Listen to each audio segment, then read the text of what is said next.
vraie compréhension, et je pense qu'il y a toujours une compréhension derrière, c'est vraiment de s'intéresser, la culture, l'historique, la langue, voilà. C'est ça qui fait qu'on finit par comprendre la position de l'autre, et je pense que toute culture est compréhensible, c'est-à-dire tout ce qui surprend un petit peu au départ, voilà, quand on se donne la peine de comprendre les critères fondamentaux là, qui définissent la culture, que ce soit pour une entreprise ou un pays, on comprend, et après effectivement un bon management interculturel c'est un bon traducteur, constructeur de ponts qui va expliquer.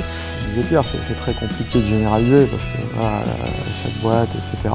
Maintenant effectivement culture asiatique, orientale et imprégnée voilà, de plus de respect de l'ancien, de respect de l'autre.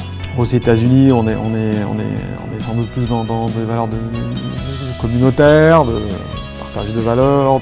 En France, enfin en Europe, voilà, c'est plutôt le social, la lumière, on connaît la vérité, un peu d'arrogance et de leçons à donner. Enfin, c'est comme ça qu'on est perçu, voilà.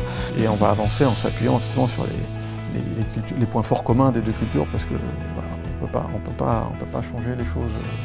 Donc ça, c'est très important. De donner le temps, voilà. Mais c'est très important de se donner la peine pour comprendre vraiment ce qui se trame, ce que les gens ont dans la tête. Voilà. Je pense qu'il est difficile aujourd'hui de parler de culture nationale pour une... Donc la sociologie, c'est vraiment au cœur en fait de ce que l'on fait aujourd'hui.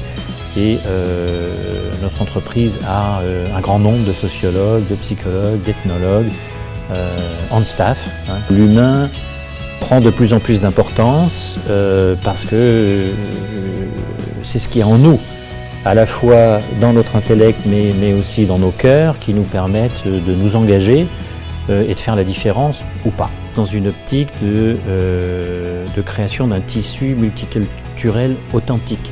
Et l'authenticité de la culture, je pense que c'est quelque chose qui lui tient vraiment à cœur. C'est une caractéristique de l'être humain, d'être traité positivement. Donc, ça me paraît être aussi un avantage important, moteur, qui permet aux gens de se dire des choses difficiles ou un peu compliquées sans que ça soit un drame. Le côté positif de l'esprit permet toujours d'envisager les possibilités et pas seulement les risques.